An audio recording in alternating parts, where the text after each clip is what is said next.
আপুনি যদি চৰকাৰী টয়লেটৰ বাবে এপ্লাই কৰিছিলে তেনেহলে এই ভিডিঅ'টো আপোনাৰ বাবে। নতুন এখন লিষ্ট ওলাইছে, এইটো লিষ্টত যদি আপোনাৰ নাম থাকে তেনেহলে অহা 28 তাৰিখত আপোনাৰ একাউণ্টত সোমাই যাব 9,000 কোটি টকা। এই লিষ্টটো আপুনি কেনেকৈ চেক কৰিব ইয়াৰ সম্পূৰ্ণ প্ৰচেছ দেখুৱাম। লগতে দেখুৱাম আপুনি এপ্লাই কৰা ষ্টেটাছটো আপুনি কেনেকৈ চেক কৰিব ইয়াৰ সম্পূৰ্ণ প্ৰচেছ দেখুৱাম এইটো ভিডিঅ'ত। গতিকে আপোনালোকে ভিডিঅ'টো অলপ স্কিপ নকৰিব। আৰু যদি আমাৰ ভিডিঅ'ত নতুনকৈ আহিছে তেনেহলে আমাৰ চেনেলটো ছাবস্ক্ৰাইব কৰি ৰাখিব। আৰু যদি ফেচবুকত চাই আছে তেনেহলে আমাৰ পেজটো ফলো কৰিব। আপুনি যিকোনো এখন ব্ৰাউজাৰ ওপেন কৰিব, তাত লিখিব SBM লিখি আপুনি সাৰ্চ কৰি দিব। ওপৰত যিটো লিংক পাব এই লিংকতে আপুনি ক্লিক কৰিব। তাৰপিছত এই পেজটো ওলাই আহিব। আপোনালোকৰ সুবিধাৰ বাবে মই ডেছক্ৰিপশ্যনত লিংকটো দি ৰাখিম, আপোনালোকে লিংকত ক্লিক কৰি ডাইৰেক্ট এইটো পেজত আহি যাব পাৰিব।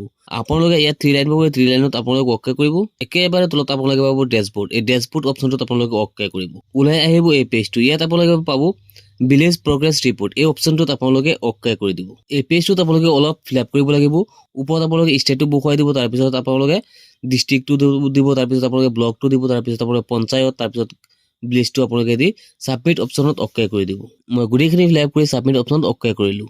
এই পেজটোত অহাৰ পিছত আপোনালোকে স্ক্ৰল অলপ তললৈ আহিব। ইয়াত আপোনালোকে পাব ISSL ফেজ 2, ইয়াত আপোনালোকে এটা সংখ্যা পাব, এই সংখ্যাটোৰ ওপৰত আপোনালোকে অকে কৰিব।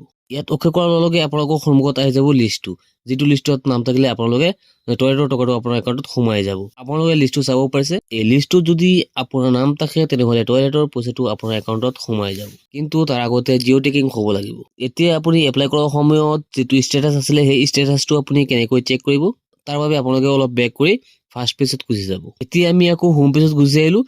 এতিয়া আকৌ আপোনালোকে ওপৰত 3 লাইন পাব, 3 লাইনত অকে কৰিব। একেবাৰে তলত আহি আপোনালোকে পাব চিটিজেন কৰ্ণাৰ, এই চিটিজেন কৰ্ণাৰৰ অপশ্যনটোত আপোনালোকে অকে কৰিব। তাৰপিছত আপোনালোকে পাব এপ্লিকেশ্যন ফৰ্ম ফৰ ISSL, এই অপশ্যনটোত আপোনালোকে ক্লিক কৰিব। আপোনালোকে টয়লেট এপ্লাই কৰাৰ সময়ত যিটো মোবাইল নাম্বাৰ ইয়াত ইউজ কৰিছিলে সেই নম্বৰটো আপোনালোকে ইয়াত বহুৱাই দিব। তলত পাব গেট OTP, এই গেট OTP অপশ্যনত অকে কৰাৰ লগে লগে আপোনাৰ মোবাইলত এটা OTP আহিব। এই OTPটো আপোনালোকে এই বাকচটোত বহুৱাই দিব। তলত আপোনালোকে পাব কেপচা কোড, এই কেপচা কোডটো যেনেকৈ আছে তেনেকৈ তলত বহুৱাই চাইন ইন অপশ্যনত আপোনালোকে অকে কৰি দিব। এয়া আপোনালোকে চাব পাৰিছে আপোনাৰ ষ্টেটাছটো আহি গ'ল, ষ্টেটাছটো এক্টিভ হৈ আছে। ইয়াত আপোনালোকে চাব পাৰিছে এলিজিবিলিটি ক্ৰাইটেৰিয়া অফ বেনিফিচিয়াৰী, যিসকলে এপ্লাই কৰিছে তেওঁলোকে ইয়াৰ যোগ্য হয় নে নহয় ইয়াত সম্পূৰ্ণৰূপে চাব পাৰিব। যদি আপুনি ইয়াৰ যোগ্য হয় তেনেহলে আপুনি ইয়াত এপ্লাই কৰিব পাৰিব। আৰু তেতিয়া আপুনি ওপৰত আকৌ থিয়েটাৰ পাব, এই থিয়েটাৰত আপোনালোকে অকে কৰিব। এতিয়া আপোনালোকে পাব ভিউ এপ্লিকেশ্যন, এই ভিউ এপ্লিকেশ্যনত আপোনালোকে ক্লিক কৰিব।